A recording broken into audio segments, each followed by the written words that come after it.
our entire history of my organization, founded in 1990, is to look at one thing: risk, innovation.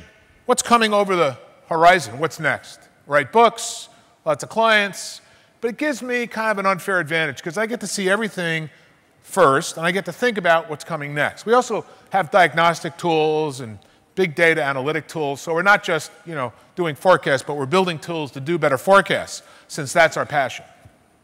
The key themes here are to look at some of those trends, drill down on that emerging new medical model. It's only been new for 30 years. Talk about some of the drivers of change, and then we'll take a look at some of the innovations. Well, welcome to the extreme future. I wrote a book about this, and the title of, because for all intents and purposes, it is extreme. A couple of things are characterizing the extreme nature of it. One is the fast-moving technology, certainly. This is an important accessory. Do you have this accessory, by the way?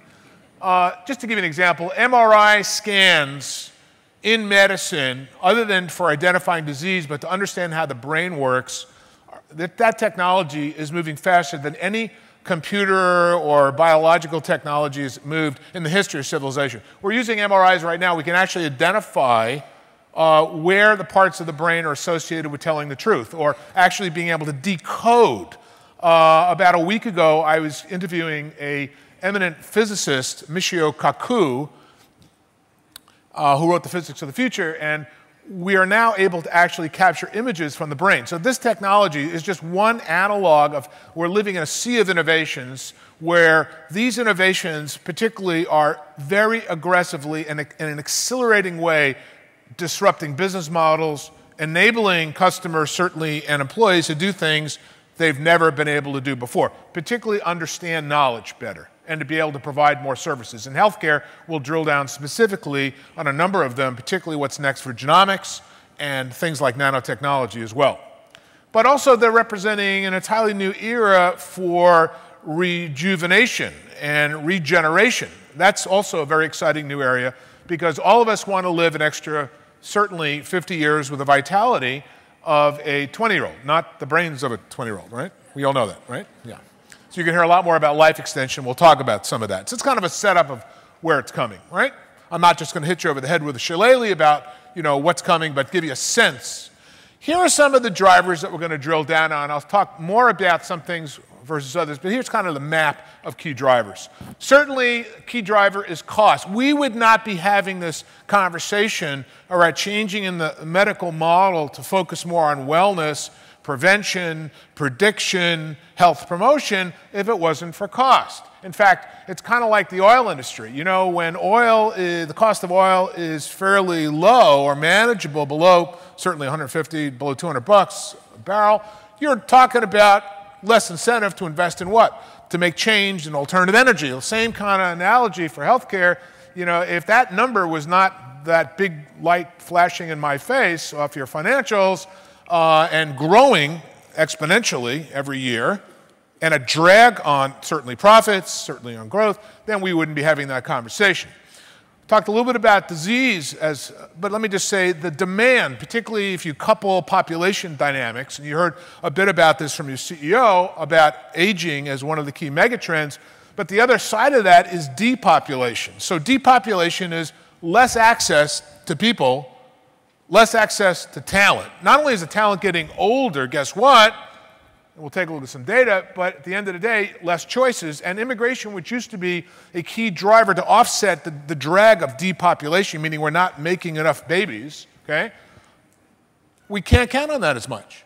And that's going to have an impact. On the other side, the aging cohort, look around, your organization's offices, that cohort where rich talent is in, that is not only getting older, but also will require the most services. So you put a combination of these factors, depopulation and aging of society, you can begin to see the healthcare costs and how they're going to impact again. And if you have not done a depopulation, aging, or a population risk factor analysis of your organization out 10 years, you're missing something. Let's talk a little bit also about longevity and human performance enhancement. This has become a big issue. The National Science Foundation did a study on this. I was privileged to be part of it. But at the end of the day, there is a big concerted effort in healthcare. You're going to hear a lot more about health enhancement, new technologies such as synthetic biology. But the biggest irony of all this is that we know why people die. We know what makes people sick, for the most part. And you know as well as I do, chronic diseases that are lifestyle driven.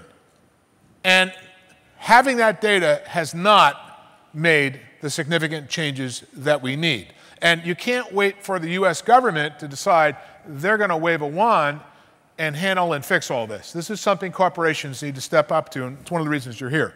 Just in terms of the US population mix, of course, the big story here is the aging boomers. I'm not going to spend a lot of time here, but I do want to kind of collapse this demographic forecast along with technology and innovation. So for every dollar the boomers pay for a medical device or a new particular kind of drug, and in this era we'll have personalized medicine. I'll break that down for you. For every single dollar that the boomer spends, Generation X is going to spend a quarter because of Moore's law applied to medicine. And then, of course, Generation Y is going to spend less than a nickel. So think about what's happened to telephony. So telephony, copper, plain old telephony, very expensive. The average long-distance call costs about 15 to 30 cents for the better part of almost 40 years. And then when the internet hit and merged with telephony, the cost of a long-distance call, the average cost today and has been for the past 7 or 8 years, 1/100th of a cent. So, we're all living and beneficiaries of Moore's law. But the point is that part of the story is, again, if you just change technology, digital health, if you just change and add wireless or social networking or all this new kind of suite of technologies, but you don't change the medical model, which we're going to drill down on, you're still going to have cost as a drag on corporate bottom line. So let's now take a look at some of the diseases and just some of the numbers. And again, this is looking forward. This is not just like what we're dealing with today. Why? Because your strategic plan for whatever company you're at, whether you're in defense or financial services or technology or whatever, at the end of the day, you want to take your plan and you want to look at your forecast and then do a talent analysis, population analysis, and then map that against what the overall macroeconomic forecasts are and the impact of disease. And this is just a sampling of this, right? These are like the big ones. So the rates of chronic disease are projected to rise, certainly. As the boomers age, you're looking at, these are numbers through 2030, just get an idea. And it pretty much maps to not just, again, 2030 is, you got the Gen Xers also that are aging. Now, I know a lot of people are thinking, 2030, man, I'm not going to be alive in 2030, who cares? And that's part of the problem. You can't all of a sudden wait in 2025 to wake up and go, whoa, we need to do something about this. You need to plan for this today. Through 2030, you're talking about the rates, and these are close to 160 million plus. You're talking about the rates these are explosive rates through 2030. The point is a lot of the chronic disease impact, not only impacting us today, over the next 36 months, really 3 to 5 years, unless there are systematic changes that occur that you take responsibility for, not waiting for Obamacare or waiting for a macroeconomic miracle or sorting all this out, unless you start to change the incentive programs, unless you start to think differently about the culture and merge that and change that based on wellness and what that represents, unless you tie self-responsibility into a corporate value. Unless you do that, the risk factors associated after the next 5 years are going to be monumental. Chronic disease is also projected to become more prevalent. Again, these numbers, you're familiar with these numbers, but just moving forward, I don't think people recognize where we are today, which is probably a little bit north of 18 plus. The height of this is growing. Now, avoidable treatment costs and productivity losses, and I think these numbers are very hard to come by, but my numbers at 2023, right? This is just around the block. You're talking about the better part of between 7 to 10 years here down the block, cancer rates are very high, but cancer is becoming increasingly more manageable.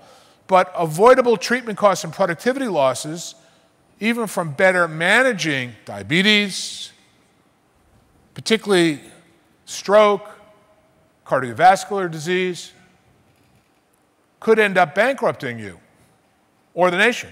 Obesity rates are increasing dramatically. So again, you're familiar with these numbers, but as you look forward, I don't think people are so familiar about where they're going. Hearing that 1 out of 3 adults, is obese or has weight problems is one thing, but recognizing where it's going over the next 5 to 10 years and then looking and getting into sync strategically with your planning, all of a sudden this takes this conversation around health status and costs and utilization up to the C-level of the organization. It's no longer just, those folks over there that need to get us to do that 5K run. Whoa.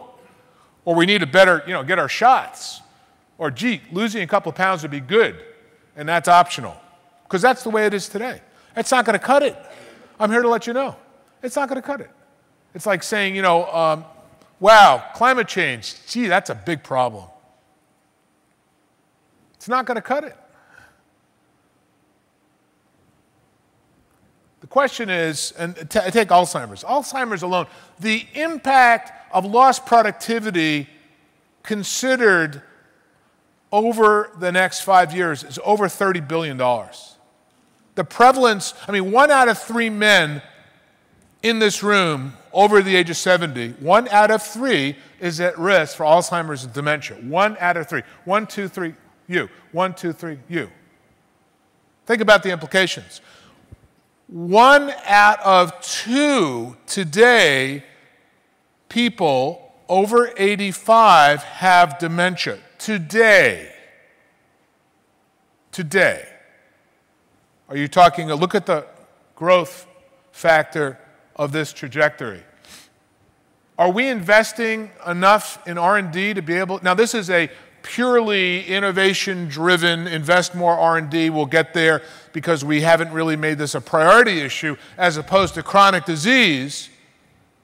But there's new research that shows, it came out last week in Science, that shows that there is a specific relationship between air pollution, fine air particulates, and Alzheimer's, early stage. But assuming that Alzheimer's is something that we need to throw more R&D at, just like we did to create cardiovascular, statins for cardiovascular disease and understand the functions of chronic disease, guess what? You need all these things to work together. We have to decide what kind of nation we're going to be. You have to decide what kind of corporation you're going to be and what the priorities are. Avoiding future costs or the need for new treatments for Alzheimer's, again, we know what the data is. We know where it's going, well before 2030. If 1 out of 2 people over the age of 85 has, not at risk, has dementia today, run the numbers in terms of the aging of America, what the implications are. And that's something to deal with today.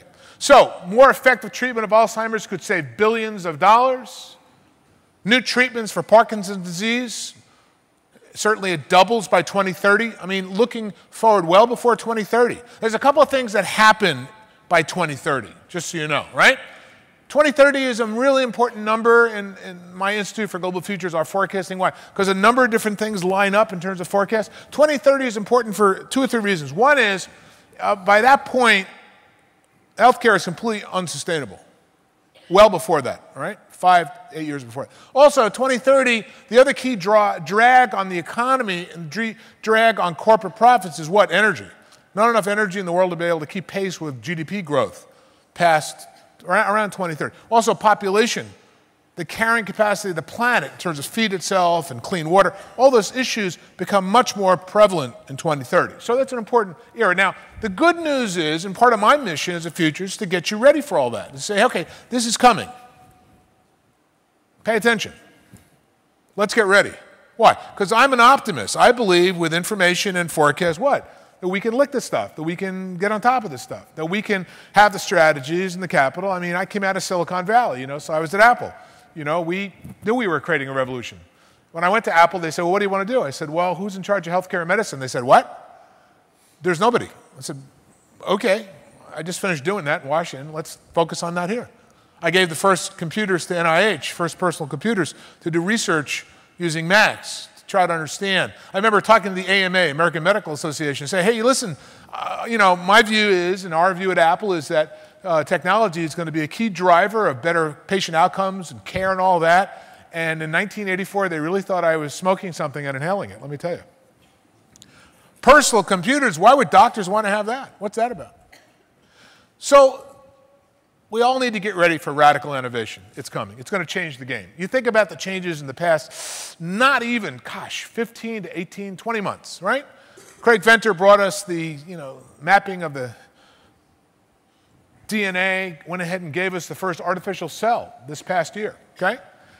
Changes we talked about in terms of the use of MRI, telerobotics. Wake Forest is doing exciting work on replication and printing of, design of, using stem cells for entirely new organs. Again, 90,000 Americans need organs they can't get and die because of it. Could be one of your loved ones, could be you. Now, let me put this all together. What does this really mean? We're at the edge of an important and exciting revolution around technology and healthcare. Why? For the first time, we'll have a predictive ability to be able to understand what are the key drivers, the precursors that are personalized for you, and you, all of us. And the implications might be you'd have then a map looking forward for what kind of diseases you might, and what the percentages you might incur through better diagnostics that are emerging now, but also you might be able to create a plan. You might change your diet. If you knew you were carrying a gene for diabetes, you might start to think differently about those extra 15 to 20 pounds. You might think differently about your diet. You might think differently about your exercise. You might think differently about your wellness. Now imagine a corporation that has the ability to look out over the 100,000 or 50,000 folks that they've got and be able to come up with a corporate map that would be a predictive look at where the risk factors with populations are and what to do about that. Imagine being able to actually map that and then tie that to particular treatment plans and share that. Well, we don't have that. We have the data and we have much of that technology today. We don't apply it today. I know there's HIPAA and other issues that are associated with it, but we don't apply it and we don't encourage it. That's where we're going. There are 5 game-changing technologies in this innovation section I just want to bring to your attention that are critical to the future of not just healthcare, but every part of the world in terms of industry, business, culture, communications, society. And they are biotechnology, certainly, the manipulation of life forms, if you will. Certainly what's next for computers and networks, mobile internet, certainly the explosion of the internet, the data tsunami, the exabyte future that's coming. Neurotechnology, you talked a little bit about that, learning, understanding the brain and how the brain impacts us. This is the era of the brain right now from the American Association of Advancement of Science. Nanotechnology, manipulation of matter at the atomic level. You're going to see a lot of new innovations come from nanotechnology, very small, 100,000 times smaller than the tip of a human hair devices even, and certainly then quantum technology. Not even 72 hours ago, a big breakthrough in quantum technology at IBM, for instance, creating the first kinds of elements of a computer that stabilizes in a scalable, reliable way qubits, which are just another form of computing that's vastly more powerful than what we have today. The combination of all of these, bits, atoms, neurons, and genes, the combination of these technologies will completely transform the next 100 years. Email me after that, I'll be glad to tell you what's next, but only for the next 100 years, okay? If you want to know after that, I can't tell you. All right. So the extreme future of hacking life, again, having an artificial cell, having the ability to replicate organs, you're talking about a very different kind of healthcare system that's predicated on this. Very different. The ability to hack matter, now you're talking about, turning on and off genes, but also understanding the fundamental genomics of genes. You might be able to also redesign genes and medicines that are based on personalized genomic signatures And then develop Medtronics, for instance. A number of companies now are focusing on devices that are at the nanoscale so that they'll dispatch drugs and at the nanoscale and be able to dispatch also procedures and wirelessly communicate with a doctor. And this is not unlike what we're doing in terms of hacking the planet, too. This future of data tsunami, again, the big issues here, the biggest force that's driving genomics, proteomics, which is really all about biotech. And when you're talking about pharmacology, where drugs are going next, personalized, where devices are going next, personalized, it's all about how you manage the data. Health informatics, bioinformatics, they're fancy words for just big data. And increasingly, you can't get there unless you're using cloud computing. So just to understand, we are the beneficiaries of a very exciting era. Our health and longevity is going to be dramatically impacted, more so than at any time in any civilization, in a positive way. And it's going to come from the ability to manage this data in entirely new ways. Cloud computing and big data analytics, you're going to hear a lot about that, because there is no way to be able to take everybody's genome in here, which is a couple of terabytes, and store it, analyze it, extract from it what the meaning of it is, so we can go ahead and then turn that into personalized pharmaceuticals. The internet is part of that and a critical part of that. And certainly the communications, the ability to collaborate between folks and to have new devices such as the iPad, the implications of linking up all these devices and these platforms is creating a new kind of research and collaborative environment that's very exciting. And it's producing a lot of new results. Why? Because it's the managing of this data, the extraction of this data, that's giving us the ability to be able to understand where disease begins. And the modeling and creating of drugs today is basically is predicated on simulations, computer-based models, and collaborations. You're going to hear a lot more about the Internet of Things. It's going to have a big impact. The connectivity of devices, a chip in everything, an IP address on everything, your clothing, things that you wear, certainly in a hospital, certainly between the hospital and you. In fact, the hospital is going to go away as we know it. You're going to have a lot more connectivity. Wireless connectivity is going to enable us to be able to manage people's health status and their diseases, if you will, outside of the hospital environment, which is going to become very cost effective. Particularly as people age, they want to be connected, but they want to be either in their own home or in a residential area. You're going to have lots of devices that are designed for that.